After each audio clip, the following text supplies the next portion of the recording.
കൃഷ്ണ, ഗുരുവായൂരപ്പ. ഗുരുവായൂരിൽ തൊഴാൻ പോകുമ്പോൾ പലർക്കും പലവിധ സംശയങ്ങളാണ്. ഭഗവാന് എന്താണ് ഏറ്റവും ഇഷ്ടം?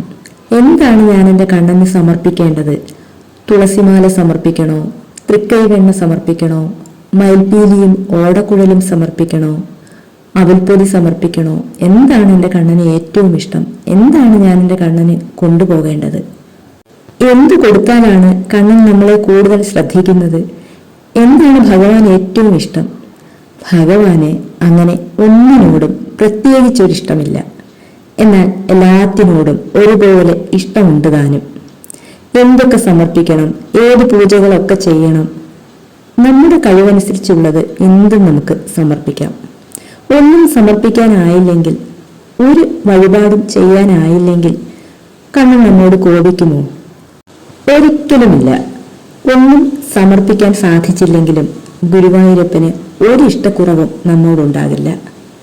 ഭഗവാനോട് എന്ത് പ്രാർത്ഥിക്കണം? എന്താണ് ഞാൻ എൻ്റെ കണ്ണനോട് പ്രാർത്ഥിക്കേണ്ടത്? കണ്ണനോട് ഒന്ന് മാത്രം പ്രാർത്ഥിച്ചാൽ മതി. ഹൃദയത്തിൽ നറുവെണ്ണ പോലെ ഭക്തി ഉണ്ടാകണേ കണ്ണാ എന്ന് മാത്രം പ്രാർത്ഥിച്ചാൽ മതി. ഭഗവാന് നമ്മുടെ ഭക്തി മാത്രം മതി, നമ്മുടെ സ്നേഹം മാത്രം മതി. ഗുരുവായൂരപ്പന്റെ മുന്നിൽ ഭക്തകുചേലനായാൽ മാത്രം മതി. നമ്മൾ ഭക്തി കൊണ്ട് നനച്ച ഒരു പിടി അവിലുമായി ഗുരുവായൂർ എന്ന ദ്വാരക തേടി നമ്മൾ എത്തുമ്പോൾ ശ്രീലകത്തെ പൊന്നുണ്ണി അത്യാനന്ദത്തോടെ ഓടിവന്ന് നമ്മെ ഹൃദയത്തോട് ചേർക്കും. കണ്ണനെ കണ്ടും കണ്ണന്റെ കഥ കേട്ടും ജപിച്ചും പ്രാർത്ഥിച്ചും ഊണിലും ഉണർവിലും കണ്ണനെ കൂടെ കൂട്ടിയും നടന്നാൽ കണ്ണൻ നമ്മെ ഒരിക്കലും കൈവിടില്ല.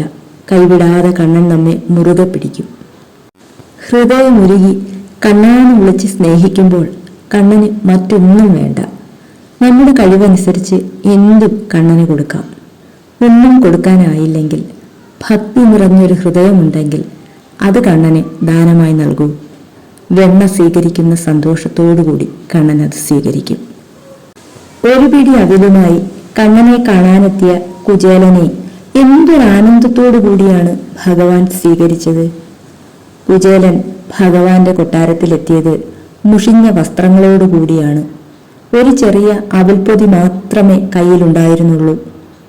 അതും കുചേലന്റെ ഭാര്യ അടുത്ത വീട്ടിൽ നിന്നും വാങ്ങിക്കൊണ്ടുവന്ന അവിലാണ്. അത് നനച്ച് ഒരു കീറ തുണിയിൽ പൊതിഞ്ഞാണ് ഭാര്യ കുചേലന്റെ കയ്യിൽ കൊടുത്തുവിട്ടത്. ഭഗവാന്റെ കൊട്ടാരത്തിലെ കാവൽക്കാർക്ക് കുചേലനെ തീരെ ഇഷ്ടപ്പെട്ടില്ല. ഭഗവാന്റെ കൂടെ സാന്ദീപനി മഹർഷിയുടെ അടുത്ത് ഒരുമിച്ച് പഠിച്ചതാണെന്ന് കൂടി പറയുമ്പോൾ കാവൽക്കാർ കുചേലനെ കളിയാക്കുകയാണ്. മാനസിക നില തെറ്റിയ ഒരാളായിട്ടാണ് കാവൽക്കാർ കുചേലനെ കാണുന്നത് തന്നെ. എന്നിട്ട് ഭഗവാന്റെ അടുത്തെത്തി ദ്വാരപാലകന്മാർ ഭഗവാനോട് പറയും, ഭഗവാനെ കാണാൻ ഒരാൾ വന്നിട്ടുണ്ട്. ആരാണെന്ന് ഭഗവാൻ ചോദിക്കുമ്പോൾ പറയും, സുദാമാവെന്നാണ് പേര് പറഞ്ഞത്. മാത്രവുമല്ല ഭഗവാന്റെ കൂടെ പഠിച്ചതാണെന്ന് പറയുന്നുണ്ട്. ഇത് കേട്ടപ്പോൾ ഭഗവാൻ അത്യാനന്ദത്തോടുകൂടി എഴുന്നേറ്റ് സുദാമാവിന്റെ അടുത്തേക്ക് ഒരൊറ്റ ഓട്ടമായിരുന്നു. സുദാമാവെന്ന പേര് കേട്ടതും കണ്ണൻ എല്ലാം മറന്നു. മറ്റൊന്നും കണ്ണൻ ആലോചിച്ചതേയില്ല. മയിൽപ്പീലി ചൂടിയില്ല, കാലിൽ ചെരുപ്പ് പോലും അണിഞ്ഞില്ല, ആരെയും രുക്മിണി ദേവിയെ പോലും ശ്രദ്ധിച്ചില്ല. നിന്ന നിൽപ്പിൽ സുദാമാവിന്റെ അടുത്തേക്ക് ഒരൊറ്റ ഓട്ടമായിരുന്നു. ഭഗവാൻ ഇത് എന്താണ് പറ്റിയതെന്ന് മനസ്സിലാകാതെ രുക്മിണി ദേവിയും ഭഗവാന്റെ പിന്നാലെ ഓടി. ഈ സമയത്ത് കാവൽക്കാരൊക്കെ തന്നോട് മോശമായി പെരുമാറിയതുകൊണ്ട് കുചേലൻ തിരികെ പോകാൻ തുടങ്ങുകയായിരുന്നു. ഇനി ഒരുപക്ഷെ കൃഷ്ണൻ തന്നെ തിരിച്ചറിഞ്ഞില്ലെങ്കിൽ എന്തു ചെയ്യും എന്നൊക്കെയുള്ള ഒരു അപകർഷതാബോധം അദ്ദേഹത്തിന്റെ മനസ്സിലുണ്ടായി. അങ്ങനെ അദ്ദേഹം ദ്വാരകയുടെ ആ വാതിലിൽ നിന്നും തിരികെ പോകാൻ തുടങ്ങുകയായിരുന്നു. അദ്ദേഹം തിരിഞ്ഞു നടക്കുമ്പോൾ ഭഗവാൻ അദ്ദേഹത്തിന്റെ പിന്നാലെ ഓടിയെത്തി രണ്ട് കൈയും നീട്ടി കണ്ണു നിറഞ്ഞ് ഭഗവാൻ സുദാമാവിനെ തൻ്റെ നെഞ്ചോട് ചേർക്കുകയായിരുന്നു. ഭഗവാന്റെ ഹൃദയത്തോട് ചേർക്കുകയായിരുന്നു. ദ്വാരകയിലെ രാജാവായ ഭഗവാൻ, സർവാഭരണ വിഭൂഷിതനായ ഭഗവാൻ, നല്ല പട്ടുവസ്ത്രങ്ങളൊക്കെ അണിഞ്ഞ് ആഭരണങ്ങളൊക്കെ ധരിച്ച് അതിസുന്ദരനായിരിക്കുന്ന ഭഗവാൻ വന്ന് തന്നെ ഇങ്ങനെ ചേർത്ത് പിടിച്ചപ്പോൾ സുദാമാവിന് വല്ലാത്തൊരു സങ്കോചം തോന്നി. കാരണം മുഷിഞ്ഞ വസ്ത്രങ്ങളാണ് അദ്ദേഹം ധരിച്ചിരിക്കുന്നത്. ഇത്രയും ദൂരം നടന്നെത്തി ആകെ വിയർത്തിരിക്കുകയാണ്. അങ്ങനെയുള്ള തന്നെയാണ് ഒന്നും ആലോചിക്കാതെ ഭഗവാൻ വന്ന് നെഞ്ചോട് ചേർത്ത് പിടിച്ചിരിക്കുന്നത്. ഭഗവാൻ സുദാമാവിൻ്റെ മുഷിഞ്ഞ വസ്ത്രങ്ങളോ അദ്ദേഹത്തിൻ്റെ രൂപമോ ഭാവമോ ഒന്നുമല്ല നോക്കിയത്. സുദാമാവിനെ തൻ്റെ നെഞ്ചോട് ചേർത്ത് പിടിച്ച് ഭഗവാൻ തൻ്റെ കൊട്ടാരത്തിനുള്ളിൽ കൊണ്ടുപോയി സ്വന്തം പട്ടുമെത്തയിലാണ് സുദാമാവിനെ ഇരുത്തിയത്. എന്നിട്ട് രുക്മിണി ദേവിയോട് പറയുകയാണ്, സുദാമാവിൻ്റെ കാല് കഴുകാൻ വേഗം വെള്ളം കൊണ്ടുവരൂ എന്ന്. രുക്മിണി ദേവി വെള്ളം കൊണ്ടുവന്നപ്പോൾ ഭഗവാൻ തന്നെയാണ് കുചേലന്റെ കാല് കഴുകിയത്. ഭഗവാൻ ഇങ്ങനെ ചെയ്യുന്നത് കണ്ട് അദ്ദേഹത്തിന്റെ ഭാര്യമാര് പോലും അമ്പരന്നുപോയി. ഇത് കണ്ട് ഭാര്യമാരെല്ലാവരും കൂടി അടുത്തു വന്ന് സുദാമാവിനെ പരിചരിക്കാൻ തുടങ്ങി. അവര് സുദാമാവിന് വെഞ്ചാമരം വീശി കൊടുത്തു. ചന്ദനം അരച്ചു കൊണ്ടുവന്നു അദ്ദേഹത്തിന്റെ ദേഹത്തൊക്കെ തേക്കാനായിട്ട്.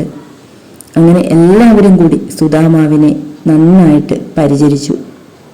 എന്നിട്ട് ഭഗവാൻ തന്നെ സുദാമാവിനോട് പണ്ട് സാന്ദീപനി മഹർഷിയുടെ ആശ്രമത്തിൽ ഒരുമിച്ച് പഠിച്ച കാലത്തെക്കുറിച്ചൊക്കെ പറയുകയാണ്.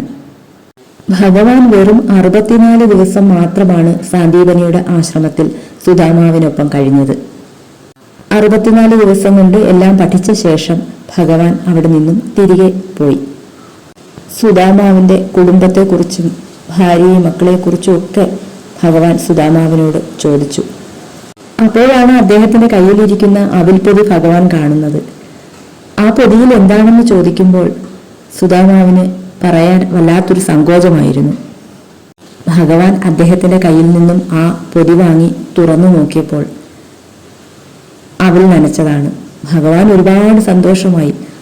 അത്യാനന്ദത്തോടുകൂടി ഭഗവാൻ അതിൽ നിന്നും ഒരു പിടി അവില് വാരി കഴിച്ചു. അടുത്ത ഒരു പിടി അവിലും കൂടി വാരി കഴിക്കാൻ തുടങ്ങുമ്പോൾ രുക്മിണി ദേവി ഭഗവാന്റെ കയ്യിൽ പിടിക്കുകയാണ്. കാരണം ഭഗവാൻ ഒരു പിടി അവില് കഴിച്ചപ്പോൾ തന്നെ സുദാമാവിന് വേണ്ടുന്നതെല്ലാം ലഭിച്ചു കഴിഞ്ഞു. ബാക്കി അവിൽ ഞങ്ങൾക്ക് തരൂ എന്ന് പറഞ്ഞ് രുക്മിണി ദേവി ഭഗവാന്റെ കയ്യിൽ നിന്നും ബാക്കി അവിൽപ്പൊതി വാങ്ങിയെടുത്തു. ദ്വാരകയിലെ രാജാവായ ഭഗവാനാണ് യാചക രൂപത്തിലെത്തിയ കുചേലനെ ഹൃദയം കൊണ്ട് സ്വീകരിച്ചത്.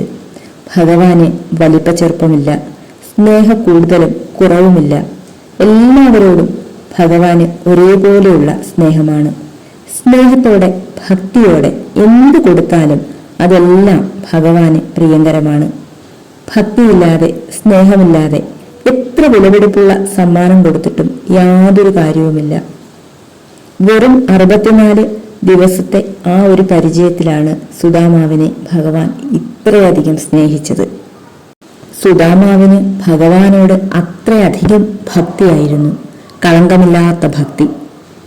ഗുരുവായൂരപ്പനോട് നമുക്ക് തോന്നേണ്ടതും സുദാമാവിനെ പോലെ കളങ്കമില്ലാത്ത ഭക്തിയാണ്. ശുദ്ധ ഭക്തിയോടെ ഒരു തുളസിയില കണ്ണന്റെ പാദത്തിൽ അർപ്പിച്ചാൽ പോലും കണ്ണന് പരമാനന്ദമാണ്. മുടങ്ങാതെ ജപിക്കുന്ന ഒരാളെ ഒരിക്കലും കണ്ണൻ കാണാതിരിക്കില്ല. എന്റെ ഗുരുവായൂരപ്പ എന്ന് വിളിച്ച് ഉറങ്ങാൻ കിടക്കുന്ന ഒരാളുടെ കൂടെ അയാളുടെ ഉണർവ് വരെയും ഭഗവാന്റെ കാവലുണ്ടാകും. ഗുരുവായൂരപ്പ എന്ന് വിളിച്ച് ഉണർന്നെഴുന്നേൽക്കുന്നവന്റെ കൂടെ അവന്റെ എല്ലാ പ്രവൃത്തിയിലും ഭഗവാന്റെ സാന്നിധ്യമുണ്ടാകും. ഹരിനാമം ചൊല്ലുമ്പോഴും ഹരികഥ പറയുമ്പോഴും കേൾക്കുമ്പോഴും എല്ലാം കണ്ണൻ നമ്മുടെ ചുറ്റുമുണ്ടാകും. ഇതൊക്കെയാണ് കണ്ണനിഷ്ടം. മനസ്സോടെ വിളിക്കുമ്പോൾ കൺമുന്നിലേക്ക് ഓടിവരുന്ന കാരുണ്യമാണ് ഗുരുവായൂർ കണ്ണൻ. 4 തവണ നാരായണ ചൊല്ലി സമർപ്പിച്ച് ഇത് സ്വീകരിക്കണേ കണ്ണാ, എന്റെ കയ്യിൽ ഇത് മാത്രമേ ഉള്ളൂ എന്ന് പറഞ്ഞാൽ പുഞ്ചിരിയോടെ അതും സ്വീകരിക്കും കണ്ണൻ. കണ്ണന്റെ തിരുനാമങ്ങൾ ചൊല്ലി, കണ്ണന്റെ കഥ പറഞ്ഞ്, കണ്ണന്റെ കഥ കേട്ട് ജീവിതം മുന്നോട്ട് കൊണ്ടുപോകാം. മനസ്സ് അമ്പാടിയാകട്ടെ, അവിടെ കണ്ണനും കൂട്ടരും നിറയട്ടെ. സങ്കടം വരുമ്പോൾ മനസ്സുകൊണ്ട് ഒരു വൃന്ദാവന യാത്ര നടത്തി തിരിച്ചു വരാം. സന്തോഷം വരുമ്പോൾ സ്നേഹത്തിന്റെ ഒരു പിടി അവിലുമായി ദ്വാരക തേടിയിറങ്ങാം. കാതിലൊരു വേണുഗാനവും ഹൃദയത്തിലൊരു മയിൽപ്പീലിയും ഓർമ്മയിൽ മഞ്ചാടുമണികൾ പോലെ കൃഷ്ണകഥകളുമുണ്ടെങ്കിൽ ജീവിതം സുന്ദരമാകും. എല്ലാവർക്കും ഗുരുവായൂരപ്പൻ്റെ അനുഗ്രഹം ഉണ്ടാകട്ടെ. ഒരുപാട് പേര് നമ്മുടെ കണ്ണനെ ഗുരുവായൂരിൽ പോയി കാണാൻ ഒരുപാട് ആഗ്രഹിക്കുന്നുണ്ട്. അവർക്കെല്ലാം എത്രയും പെട്ടെന്ന് കണ്ണനെ കാണാൻ സാധിക്കട്ടെ, കണ്ണൻ്റെ അനുഗ്രഹം നേടാൻ സാധിക്കട്ടെ. എല്ലാവർക്കും ഗുരുവായൂരപ്പൻ്റെ അനുഗ്രഹം ഉണ്ടാകട്ടെ.